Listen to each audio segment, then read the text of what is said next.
Welcome to the Toda Peace Institute's first public conversation in our theme of building stable peace in Northeast Asia. My name's Clements, and I'm the director of the Toda Peace Institute, and formerly was the founding director of the National Center for Peace and Conflict Studies at the University of Otago. My fellow panelist and questioner tonight is Professor Hugh Miall. He's an emeritus professor from International Relations Department at the University of Kent, and he's also a senior research fellow with the Toda Peace Institute. And it gives us very great pleasure to kind of welcome Professor Barry Buzan of the London School of Economics and Professor Evelyn of ANU to this conversation. Barry and Evelyn are the authors of a wonderful book titled Rethinking Sino-Japanese Alienation, History Problems and Historical Opportunities. And this is a very comprehensive and impressive study of a long history of East Asian order, seen through the prism of Sino-Japanese relationships and exploration of possible futures for the regions. And we want to use this interview to bring out some of the main themes from the book about the difficulties that China and Japan have had in coming to terms with each other throughout their history. We want to look at the prospects that could enable them to strike a new great power bargain with each other and what the characteristics of that bargain might look like. And we want to review the prospects of moving towards an agreed basis for peaceful coexistence in the region in the light of the current developments in it and the wider world. So I'd like to invite Barry and Evelyn in turn to just say a few introductory words about themselves, about yourselves, and what you want to achieve and what really got you into Northeast Asian studies, and then we'll move straight into questions about the book and your own substantive findings. Thank you very much for this invitation to have this conversation about our new book. I'm very excited about being here. I'm not a Northeast Asia specialist by training. I worked on US-China relations and then on Southeast Asian strategies and security. Over time, of course, looking at those two sets of dynamics, it became obvious that the Northeast Asia piece of the story and the puzzles could not be left out of the most important strategic and security questions in the region, and indeed that the Northeast Asia pieces were very often at the heart of the most important security tales in the region. Yes, I suppose my story is a bit similar in the sense I'm not a Northeast Asian specialist either, and I guess Evelyn and I have to agree that whatever else we might agree or disagree about, we have the comparative advantage of being outsiders to Northeast Asia. So both of us have spent quite a bit of time there and feel that we know the region and its history reasonably well. But our primary perspective on it is not as regional experts. It's as IR theorists and as outsiders. I mean, sympathetic outsiders, but as outsiders nonetheless. So I think we come with a relatively unencumbered view, combined with, as Evelyn rather deftly put it, enough knowledge to kind of play in the game, as it were. And perhaps I should also say that Evelyn and I have not coordinated our answers here today, so we are in a sense speaking separately. If you find interesting differences between our takes on your questions, then you can pick those up.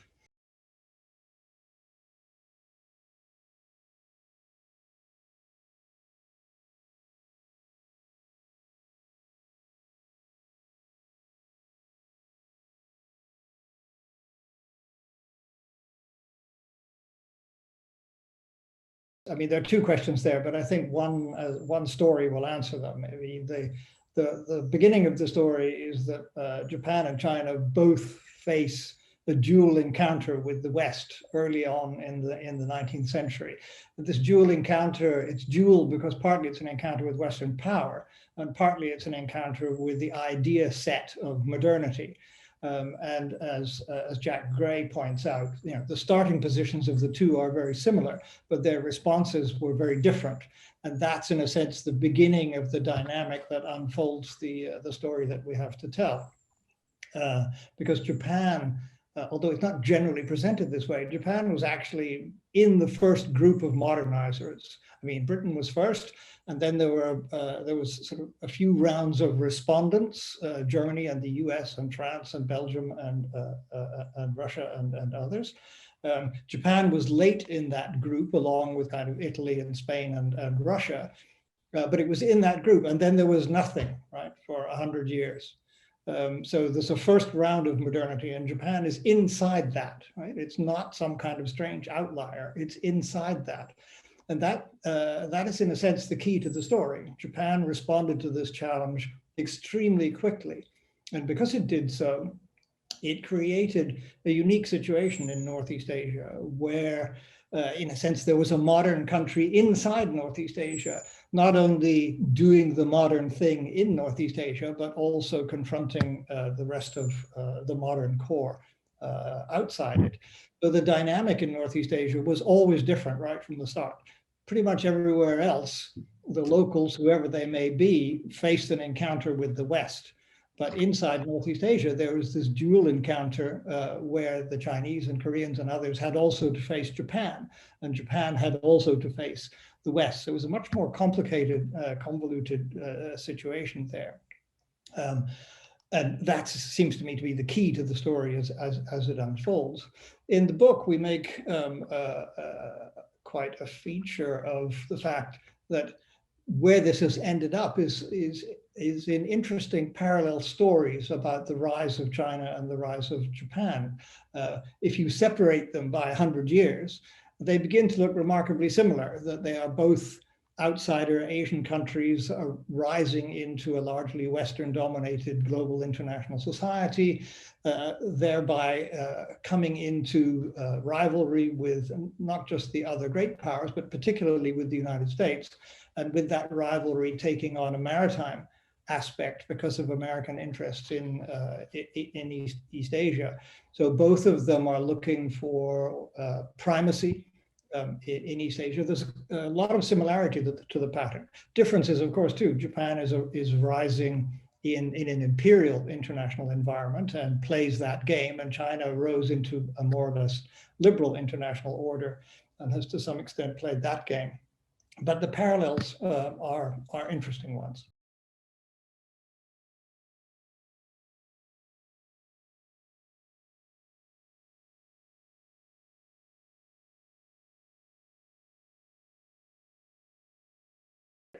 Where I'm going to pick up this tale is really sort of zooming in from that point of the mid-19th century really onwards, and that really critical juncture in Sino-Japanese shared history, where we really begin to get that rupture in that relationship between these two critical Northeast Asian great powers. And that, of course, we're talking about that process of the Meiji Restoration and Japan's, the culmination of Japan's outright challenge to the Sinic order, and its eventual confrontation of China, as well as that sort of entire sort of regional order through systemic war. Now, that's what we mean by, that power transition, that attempted power transition within the Northeast Asian context. One in which Japan tried to essentially vanquish and overthrow and replace the China and the Sinic order. Now that in our analysis, it is an unresolved power transition, simply because, as we all know, the Sino-Japanese wars got conflated with the Pacific part of the Second World War. And was resolved in a way that was enmeshed within the larger Second World War peace settlements. What is important for us is that what was remarkable about the settlement of the Pacific War was that it contained no direct sets of new agreements for the Brave New World, if you like, that followed Japan's defeat. And China's, at that time, civil war, and then transition into a communist system. So China indeed was left out of the Second World War settlement altogether, did not participate in a significant way in that. And so what we have is that pair of Northeast Asian great powers essentially did not have an opportunity directly with each other, right, to reach settlement with Japan's failure to overthrow the Sinic order and to vanquish China. What we got instead was a peace settlement following the Sino-Japanese Wars that had the United States interpose itself between these two antagonistic Northeast Asian powers. What we had in the post-war period was a series of regional peace settlements that centered on what we call in the book the US's ring holder role, holding apart China and Japan, these two adversaries. The ring holder idea obviously coming from the boxing analogy of the arbiter, the referee holding the ring. So that's what we had in place of a Northeast Asian peace settlement, if you like. So that's why we call it the interrupted power transition, the unresolved transition.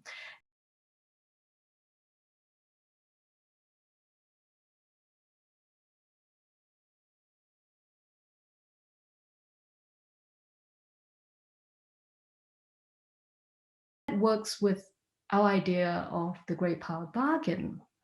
And so we make the argument that, a great power bargain conceptually is something very simple.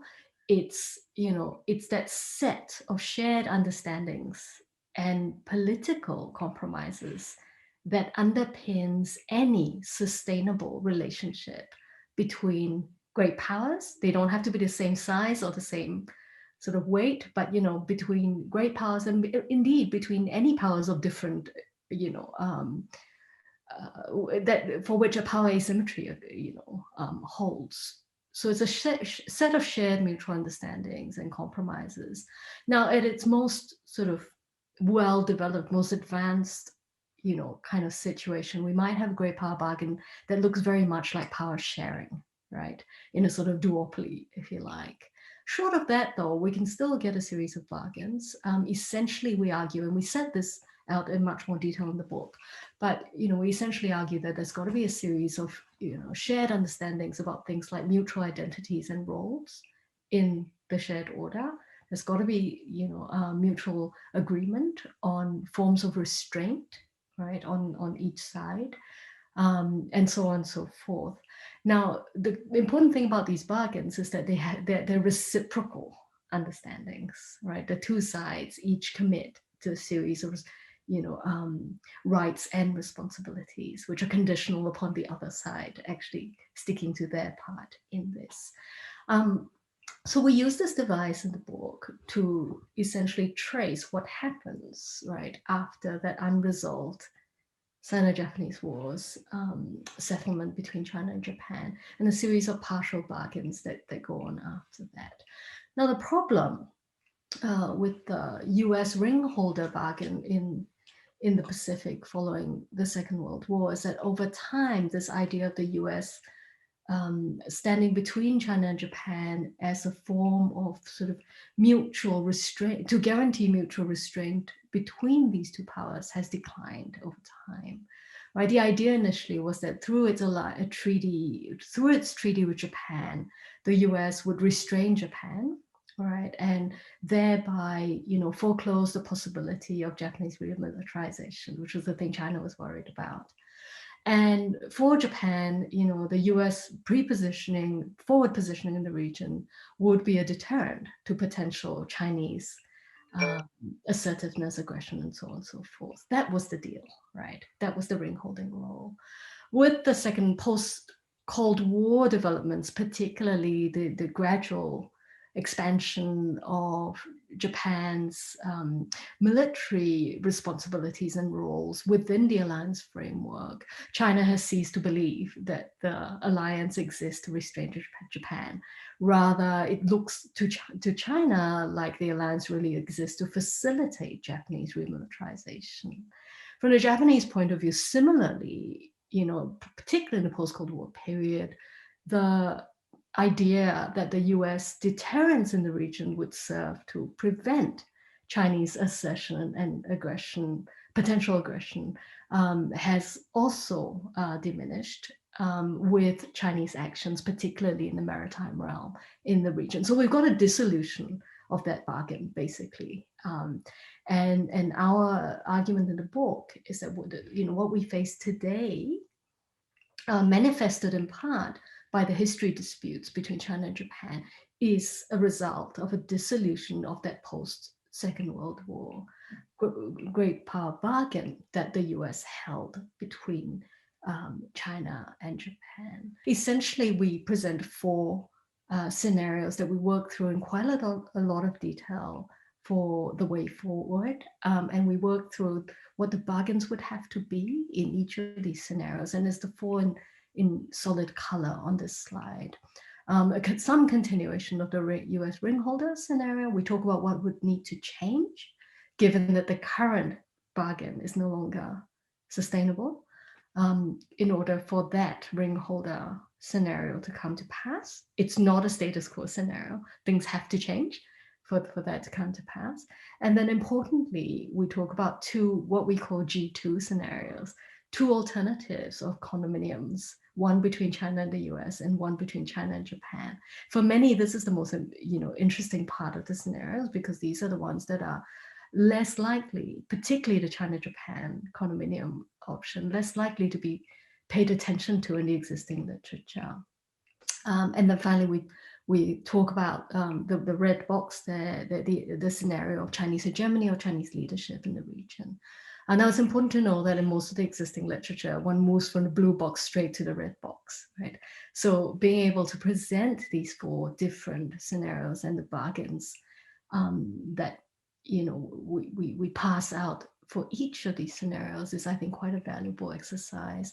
And as Hugh indicated, the de facto scenario, which we don't paint in huge detail in the book, we argue is the power competition one, which is what will come to pass if no new bargain is achieved in the current situation.